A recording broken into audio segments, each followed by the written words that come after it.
On this day, the 18th of January, 1425, the death of Edmund Mortimer, 5th Earl of March. Mortimer was a name that dominated English politics in the 14th century and would return in the 15th to shake the crown of England again. The Mortimer family had arrived in England with the Conqueror in 1066 and had carved out an impressive hegemony on the Welsh marches, the borderlands between England and Wales, where the royal writ barely ran and those tough enough to call it home made the rules. The family rose to real prominence in 1326 when Roger Mortimer led an invasion of England that saw Edward II deposed, his young son Edward III placed on the throne, and Mortimer taking regency powers. Roger also had himself created Earl of March, a nod to the family's dominance in the border region.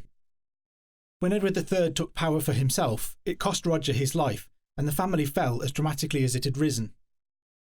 Their fortunes changed again, though, when Roger's grandson grew close to Edward III and, through close friendship and solid service, regained the earldom and the lands that his grandfather had lost. Roger married the daughter of the Earl of Salisbury, but made an even more spectacular match for their son, Edmund. The third Earl was married to Philippa, the granddaughter of Edward III, which joined the Mortimers to the royal family. Philippa was the only child and heir to Lionel, Duke of Clarence, Edward III's second son.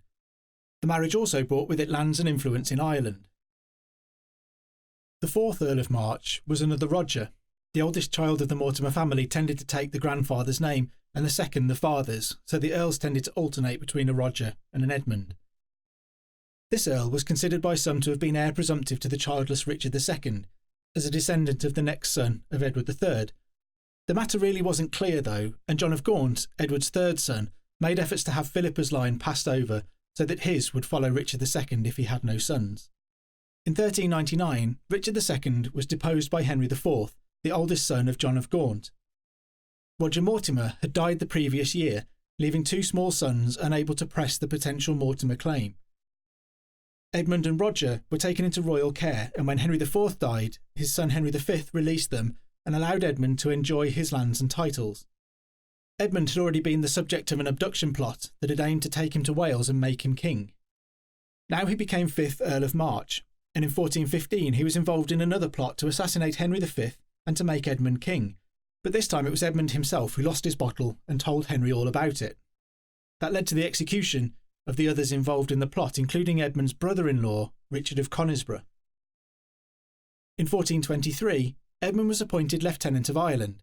He arrived there, where his family had a strong connection and a history of service, in 1424, but died on this day, the 18th of January, 1425, of the plague while at Trim Castle. Edmund had no children, so his inheritance passed to his nephew, his sister's son, who was also the son of the brother-in-law Edmund had dropped in it and got executed in 1415. That nephew was Richard, 3rd Duke of York. The Mortimer inheritance brought the Duke vast wealth, effectively bankrolling the duchy and creating the launchpad for the troubles that dominated the second half of the 15th century. The Mortimer claim to the throne was resurrected by York in 1460 and was the foundation of the Yorkist dynasty, contributing to the Wars of the Roses.